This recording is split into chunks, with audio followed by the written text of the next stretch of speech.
Já, komið sæl og velkomin í taktíkina. Hingað til mín setti þér komið góðan gest, hana Annu Soffíu, júdókonu og félagsfræðing. Já, Anna, velkomin. Takk fyrir, fá mig aftur. Já, ég varð einhvern veginn að fá þig aftur. Ég fann það strax þegar við vorum að spjalla síðan. Já, klukkulega. En við byrjum svona bara aðeins á að kynna þig inn. Þú ert náttúrulega júdókona í grunninn. Hefur notað íþróttir mjög mikið í lífinu. Segðu okkur aðeins frá þér og þinni íþróttareynslu. Já, ég byrjaði í júdó, ég byrjaði í raun og veru, ég bjó í Ólafsvík, ég ólst upp þar byrjaði aðeins í júdó þar af því að ég á tvö systkini sem eru líka í júdó, bróðir minn og systir minn. Bróðir minn er með svarta belti og systir minn með brúna, þó svo nættar löngu komið svarta eins og ég. En byrjaði þar, svo fluttum við til Reykjavíkur og þá svona liðu smá tími þangað til ég byrjaði aftur. En þegar ég byrjaði aftur þá fann ég svona ástríðuna fyrir því að vera í einhverju íþrótt og partur af samfélagi og hélst áfram og úr því varð ferill, er hægt að segja. Ég stefndi á Ólympíuleikunum þó svo ég hafi ekki náð því og var að ferðast mikið um heiminn, fór að æfa í Japan og með kanadíska landsliðinu og fleira og keppti á mörgum mótum, þar á meðal heimsmeistaramóti og fleira þannig. Þannig að ég átti alveg langan feril að höndum sem að ég enda alltaf að keppa aftur af því mér finnst það svo rosalega gaman. Ég er alveg bara keppnisóð. Þannig að ég endaði ferilinn minn og svo ákvað ég að taka aftur og keppa aftur af því að smáþjóðleikarnir voru haldin á Íslandi 2015 og svo 2017 þá þurfti ég aftur að gera en ég hef ekki keppt síðan þá.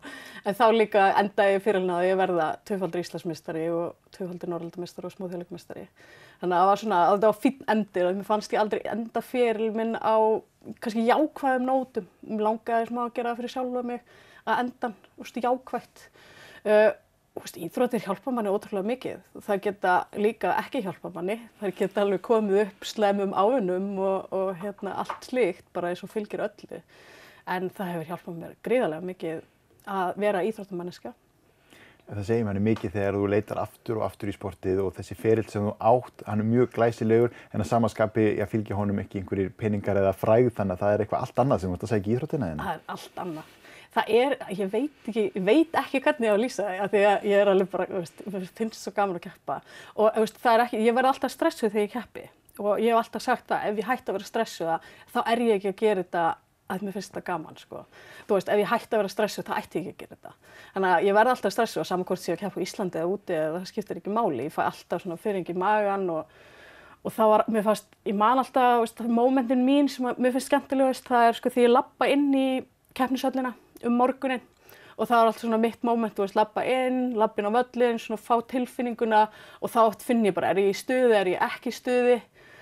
Síðan er næsta móment þar að byrja að hita upp, byrja rólega að fá blóðflæði á stað og ég var alltaf komin með góða rútínu á því hvernig ég hitaði upp. En það var alltaf svolítið ég borðaði ákveðið morgunmat, þannig ég var alltaf með mitt hvað ég gerði, eitthvað sem maður lærði bara í gegnum tíðina. Og svo bara eitthvað með mómentið að labba inn á völlinn, áhorfendur skiptir ekki máli, það skiptir ekkert annað máli en það bara þú sért á móti þessari manneskju og þið eru að reyna að vinna hvor aðra. Þú ert að reyna kastinni eða hengja hana eða halda henni í gólfinu og það er bara eitthvað við þetta. Ég veit ekki hvað, ég get ekki lýst í nákvæmlega. Það er eitthvað X-faktor við þetta sem bara tóka mig alltaf tilbaka, Það er svolítið skrítið að tala um það, einhvers konar kannski hugleiðsla sem fylgir þessu en þú ert samt að fara að takast á við mannesku og hengingar og annað. Þetta manni finnst ekki fara saman en á einhvern hátt gerir það samt. Já, algjörlega. Þetta er algjör hugleiðsla og það held ég líka eins og maður pælir í þetta með áhorfendur. Ég man alltaf að ég keppti á heimsmeistaramóti og á Íslandi þá erum við ekkert vön eitthvað mörgum áhorfendum og það er alltaf smá áhorfendum og úti þá er alltaf aðeins og mömmur og pappar einhverja og allt þetta En ég man að ég keppti á heimsmeistaramótinu þá voru bara ógeðslega mikið áhorfendum og ég horfði og ég var bara, hvað er ég að fara að gera? Svo bara leið og maður labbaði inn á völlinn, þá hurfu allir. Eina sem ég heyrði var í þjálfararnir mín og kallaði mig. Allt hitt bara datt út. Þannig að það er alveg klárlega hugleiðsla í því. Ef maður getur einhvern veginn blokkarað á áreitið og tekið bara það sem maður þarf, þá er það alveg hægt að segja það. En þetta snýst svolítið einmitt þetta blokkara áreitið því þú ert ekki með símaðinn á þér inn á vellinum eða þú ert ekki með barnið þitt eða vinnunni þína. Þú mátt í raun ekkert vera að hugsa neitt en bara þennan andstæðing hér og nú. Algjörlega. Og ég alltaf, að ég tel mig nú ekki vera svona, hvað orðað maður að nota? Ég tel mig nú ekki vera eitthvað svona, góða með mig eða þú veist, ég tala við alla sem vilja tala við mig og alltaf, og eigingjarna, ég tel mig ekki vera mjög eigingjarna manneskju, en alltaf á mótum þá leyfi ég mér að vera eigingjarn. Það var alltaf bara eina mómentið þar sem ég var bara, nú ætlum ég bara að vera rosalega eigingjarn og bara hugsa um mig. Þannig að einhver að koma að tala við mig, ég er með tónlist í eyrunum, þá er ég bara, ég get ekki talað núna. Af því maður þarf algjörlega að loka sig af. Ég þurfti oft bara 2-3 daga fyrir mót, þá er ég bara að hugsa um mig. Þú veist, og ok, ég er með barn í dag, ég veit ekki hvort ég geti alveg gert það. Þú veist, en maður þarf alveg að setja sig í þetta, því að þú veist, þú ert að fara inn á völlinn og þú getur slasast, það getur alltaf gerst.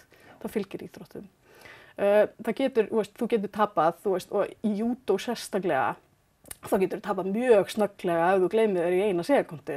Og það er málið, sko, sem að var alltaf við í júdó, veist, ef þú gleymir þér í smástund, þá ertu bara búin að tapa og getur tapað bara á fyrstu 5 sekúndunum, sko. Já. Þá er bara glíma búin. Þú er búin að undirbúa þig í klukkutíma fyrir þess að glíma og svo bara búin.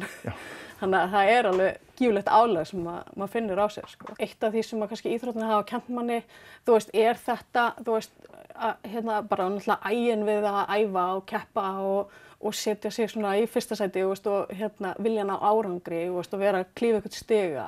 Þú veist, það hjálpar manni alveg út í lífið, þú veist, það hjálpaði mér gífurlega til dæmis í námi. Þú veist, ég hafði aldrei trúað mér í námi, þú veist, nema bara því út af íþróttunum, það hjálpaði mér gífurlega þar, sko.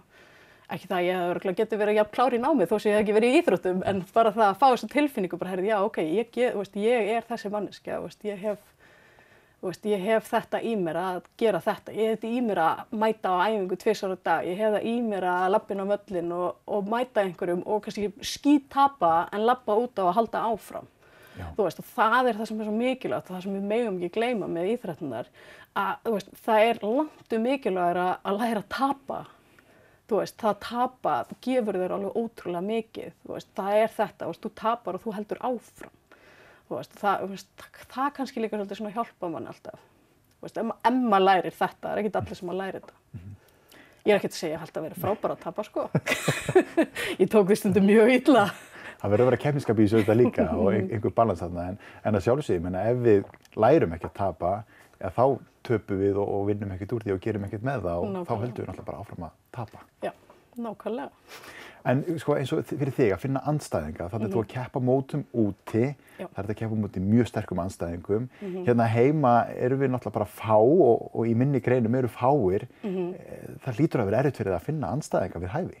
Já, það gat verið oft mjög erfitt, sko. Þú veist, í júdó er þetta náttúrulega þannig að það er keppt í þyngdarflokkum og það er bara skráning fyrirfram fyrir mót og það var það var svona uppgangur í júdóinu, í kvennajúdóinu þegar ég var svona 17-18 ára, þá vorum við alveg nokkra sem voru bara mjög góðar og vorum svona algjöru keppnuta fyrir hver aðra og bættum hver aðra og síðan svona var ég náttúrulega yngst af þeim og þær svona hætta, þannig að ég held áfram og það er alltaf að koma inn svona ein og ein ný sem að, og bara voru margar mjög góðar, en það var alltaf, ég man einu sinni að þá fékk ég að keppa í karlaflokki af því að það var enginn, þannig að ég fékk að keppa í opnum flokki drengja á unglingamóti eða eitthvað svoleiðis. Ég fekk að keppa í þyngdarflokki eða ég fekk að keppa í opnum flokknum, sem var áhugavert. En ég var í 3. sæti, þannig að ég var mjög ánægð með það. En hvernig er það? Ég meina, er ekki öðruvísi að takast á við karlmann og svo konu í júdó? Jú, og það er kannski samt þú veist líka það leiðilega við það. Ég man þegar ég fór til Kanada og var að æfa þar og þá var ég að æfa með landsliðinu og þá var ég bara að æfa með stelpum. Og það var svo allt öðruvísi, af því að júdó er náttúrulega snýst allt grip, þú veist, þú vilt ná yfirgripunum, þú vilt láta hinum líða illa því að þú ert með yfirgrip, þú ert að toga hana niður, þú ert að láta hana streitast á móti, þú ert að láta hana gera mistök. Þegar ég er að glíma á móti körlum og þá eru þeir oft handsterkar en ég. Þannig að ég var oft svolítið búin að sætta mig við það að þeir væru bara með yfirgripin og tækni mín var komin kannski svolítið út í það að vinna út frá því, þú veist, að ég fengi ekki yfirgripin. Þannig að ég var alltaf bara svona, ok, hann er með yfirgripin, þú veist, ok, þá þarf ég að vera ógeðslega góð í þessu. Þannig að tæknin mín var svolítið svona miðuð af því og svo allt í einu var ég komin eitthvað út þar sem ég var bara að glíma við stelpur.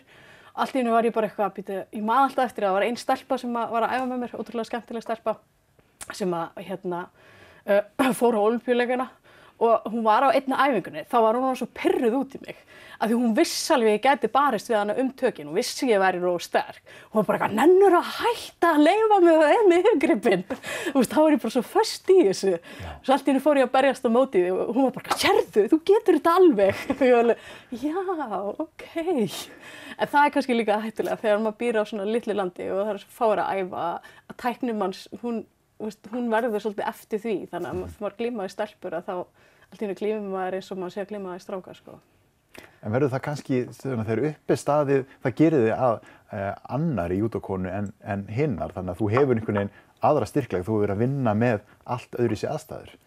Já, það þú hefur alveg aðra styrkleika og það alveg, þú eru góð í bröðum sem þær kannski búast ekki við. En í endanum á þessu þá held ég samt að þetta sé ekki gott fyrir mann. Nei. Þú veist, ef maður ætlar að fara alla leið á Ólympíuleikana, sko. Þú veist að þá er þetta ekki alveg málið.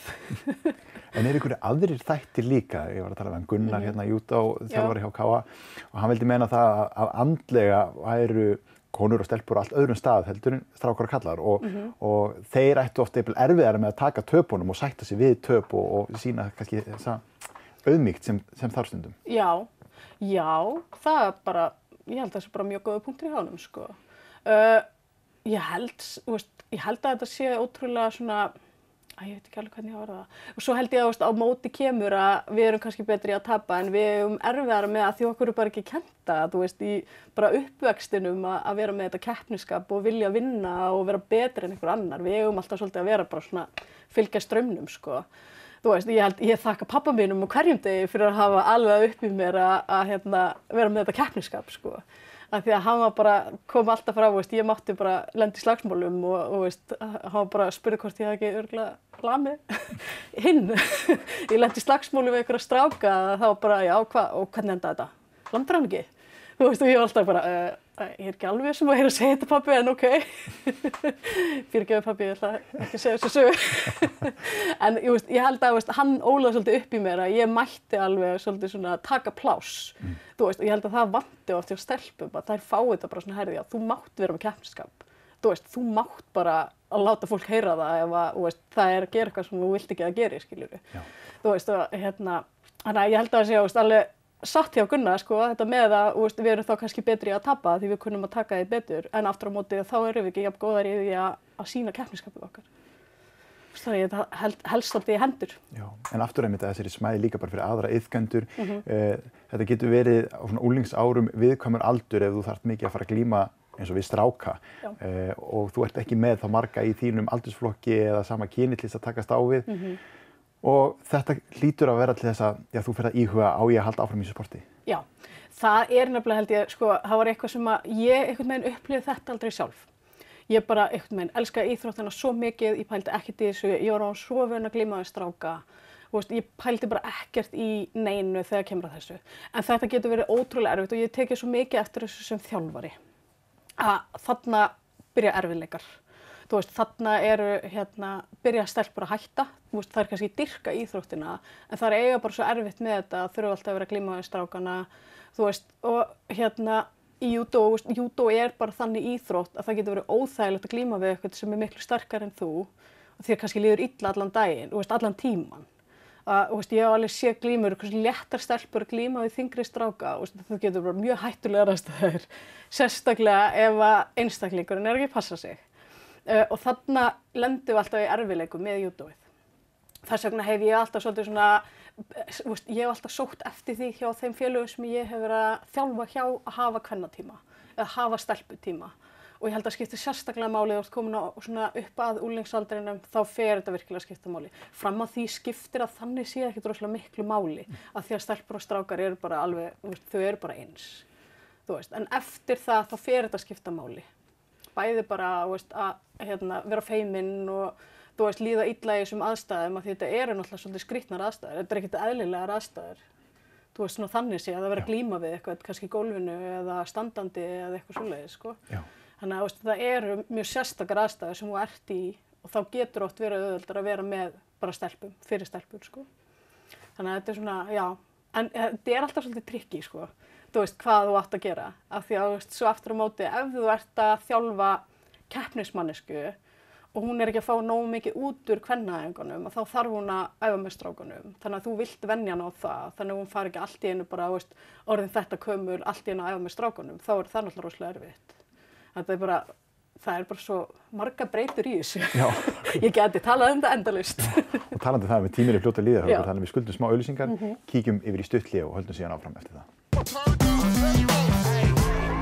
Já, við höldum áfram í taktíkinni, hún er hjá mér, hún Anna Soffía júdókona og félagsfræðingur. Já, við erum svolítið að ræða það, Anna, hvernig íþróttir geta hjálpað manni í lífinu og kannski líka stundum ekki hjálpað manni. Já, mér varst alltaf svo, að ég maður tala íþróttirnar hjálpuðu mér rosalega mikið eins og með námið mitt, Ég hugsa að ég væri ekkert endilega félagsfræðingur í dag, væri það ekki fyrir íþróttirnar mínar. En aftur á móti geta líka svolítið svona gleypt mann. Ég man alltaf eftir þessu mómenti þegar ég ákvað að taka námið mitt alvarlega, þá var ég nýbúin að slíta öxlina á mér og alveg skemma hana vel, þannig að læknirinn sagði alveg bara, ef ég væri þú, þá myndi ég bara hætta að æfa júdó.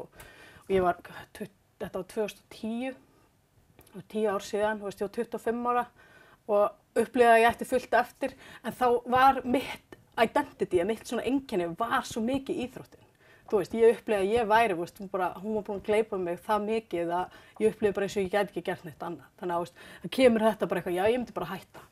Ekki það, ég hætti ekki, skilurðu, ég hélt áfram og allt það, en það kom þetta svona moment bara, herði, já, býtu, hvað ger ég þá?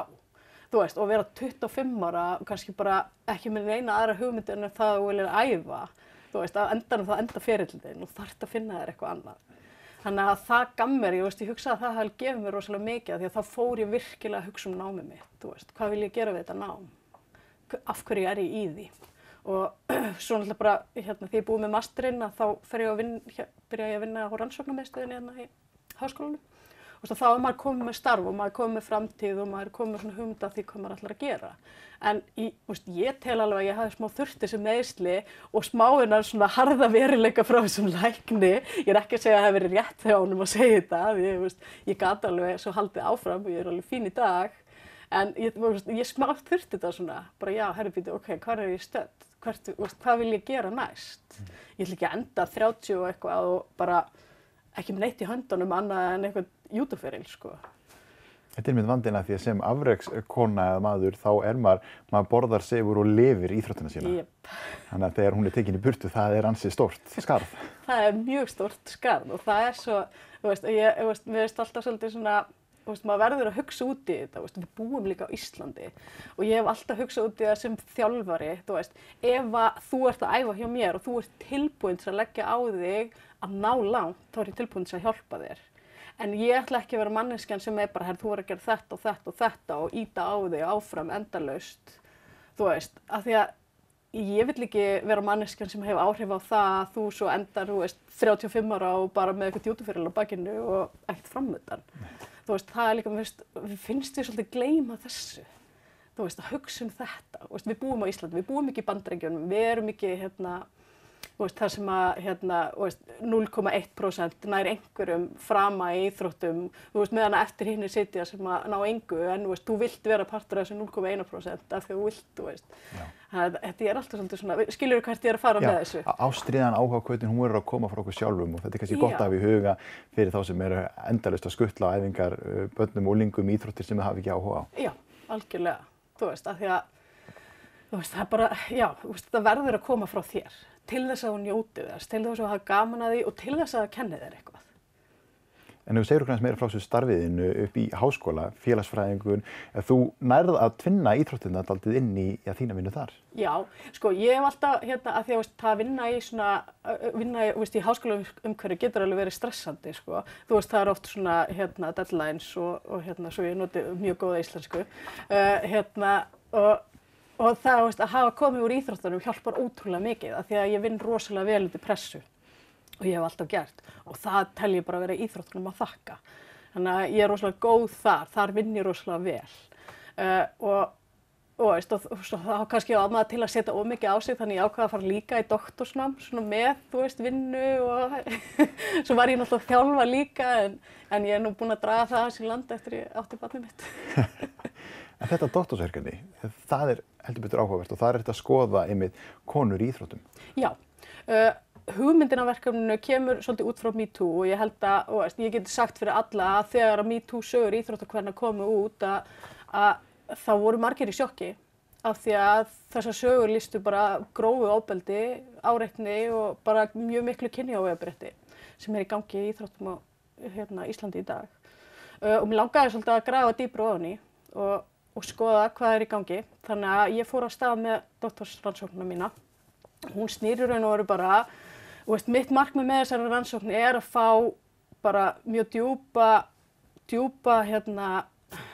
djúpa þekkingu og djúpan svona grunn að því hvernig reynsla íþróttakvenna Þurfum ekki að vera afreksíþróttakonur, hvernig þeirra reynsla af íþróttaheiminum.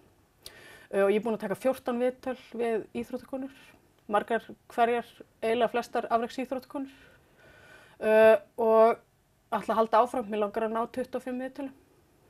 Og þannig að skoða kannski þennan valdastruktúr sem í íþróttunum, þjálfari, afreksmaður og hvernig það vinnur saman. Já, það rosa, það sem að ég fer í rannsóknina svolítið með opinn hug yfir því bara hvað að fara að koma fram.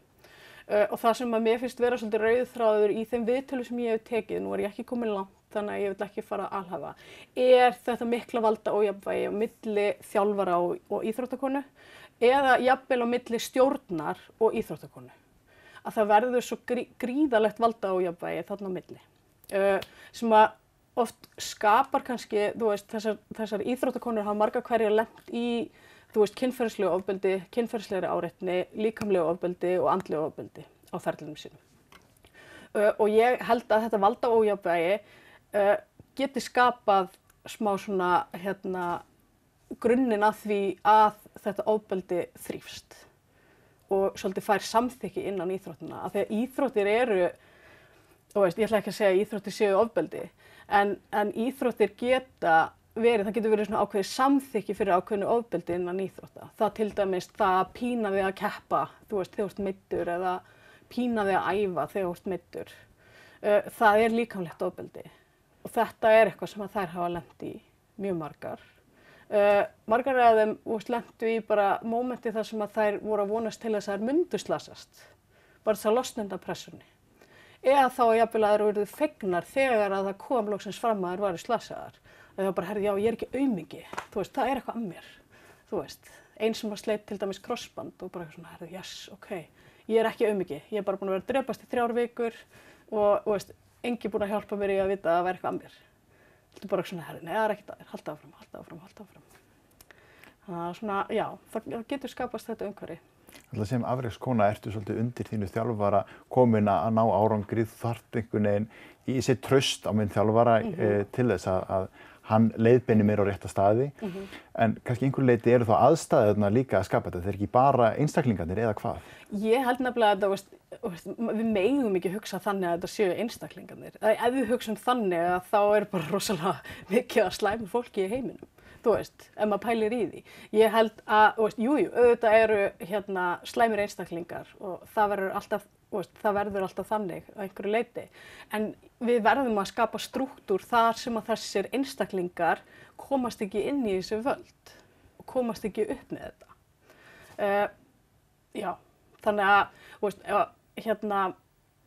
Þannig að við verðum að pæla, hvernig viljum við sjá íþróttirnar. Ef það eitt kvót, ég ætla ekki að segja það, beint út, en það eitt kvót sem stingur mig alltaf rosalega mikið úr einu viðtali, þar sem að stelpan bara velti fyrir sér hvort það hafi verið þess virði. Hún velti fyrir sér hvort það hafi verið þess virði að vera best á Íslandi. Með það hvað hún slæm í dag. Og þegar maður lesi þetta, þá hugsa maður þetta ekki það sem íþróttir eiga að standa fyrir. Og ef það ein svona saga, þá það nóg. Ef það ein stelpa að hugsa þetta, var þetta þess virði? Var þess virði að vera best? Og að þurfa að upplifa ofbeldi, að þurfa að upplifa kynferðislega áreitni. Að vera best á Íslandi ykkur að bikara upp á lofti og vera með áfallastreituröskun. Var það þess virði? Mér finnst ef það ein svona saga, að þá eitthvað sem við erum ekki að gera rétt. og ef þetta slæma epli, eins og oft svolítið gert, að það alltaf talað þessi slæmu einstaklinga, ef að þeir komast virkilega inn í þessi völd, erum við ekki að gera eitthvað vitlaust, þá ekki nógu góður strúktúr. Við þurfum að passa að þeir komist ekki í völdin, ef við erum bara að tala þessi slæmu epli, En ég held að það sé rosa mikið strúktúri. En ég vill ekki vera eitthvað að fara alhæfani hérna, af því að ég bara kom það stutt. Þetta mikilvæg hlið að heyra því að það sem við sjáum þeir sem eru bestir, þetta eru fyrirmyndirnar okkar og þetta eru stöðurnar sem að við sem íþróttaiðkendur viljum komast í. Við viljum vera best í okkar íþrótt, mörg hver. Þarna hlið sem að við heyrum ekki og vitum ekki af. Algjörlega. Og ég held að það sé rosalega nauðsynlegt að rannsaka þetta og það kannski, þar liggur áhugi minn og það sem að ég hef mikinn áhuga á núna, þegar ég búin að taka viðtölu þessar íþróttakonur, þá vill ég ræða við þjálfara og ég vill ræða við þjálfara hvernig upplifið, fá kannski þetta svona hlutverk fram. Hvernig þjálfara hlutverkið? Hvernig byggist það upp? Áttið þið á þeim völdum sem við erum með? Erum við að fakta þessi völd sem við erum með? Fyrsta skrefið að vera meðvitaður þetta? Hvernig myndum við geta snúið þessu við?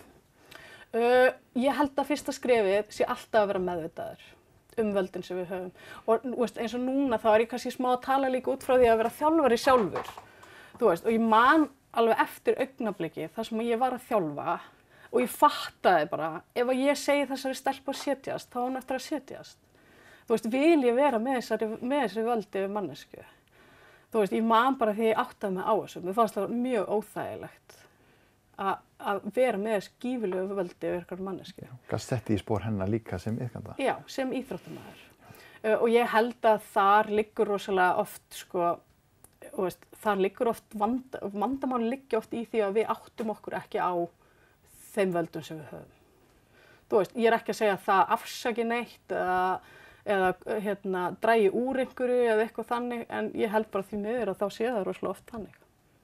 En nú erum við búin að fara í gegnum þetta allt saman, tíminn alveg að vera búinn hjá okkur. Það þessi íþróttaferill og eftir honum kemur þjálfaraferill og síðan fer út í fræðilegt og rannsóknir. Þannig að þú getur einhvern veginn haldið áfram að láta bæði íþróttina gefa þér og þú gefið til íþróttanna, allt lífið. Já, og það ótrúlega mikilvægt. Ef maður búin að alast upp í einhverju umhverfi alla ævi, þú ert búin að taka þátt í einhverju bara frá því þú varst barn, að það ótrúlega mikilvægt að þú getur komið með kannski innsýn inn í það. Og þú getur tekið svolítið allar hliðar og reynt að velta upp, hvað getum við gert til þess að gera betur? Hvernig getum við gert það betur? Þannig að ég held að það sé ótrúlega, það væri algjör synd ef ég myndi henda þessum 15 árin sem ég er búin að eyða og æfa 2 á dag og reyna að ná mínum árangri, og enda svo bara eitthvað á einhverju skrifstofu og bara ekkert að hugsa íþróttir lengur. Það væri alveg smá synd þegar maður pælir í því. Þannig að fyrir mér þetta líka kannski bara svolítið mikil ástríða, ástríða á íþróttum, á því, að trúa því að íþróttir geta hjálpað, en líka trúa, ég veit það að íþróttir hjálpa ekkert alltaf. Maður líka átt sig á því, það má ekki verið þessi svona blinda trúa og íþróttir séu bara frábærar. Anna Soffía, takk hérlega fyrir að koma til mín í setti. Það spurning hvernig ég fæði aftur því við þurfum eiginlega að heyra hvernig þessi rannsókn fer svo. Já, nákvæmlega. Og takk áhorfendum fyrir áhorfið í þættinum. Í næstu viku mætir hún Hófa, íþróttakennari og þjálfari til mín í setti. Ekki missa því.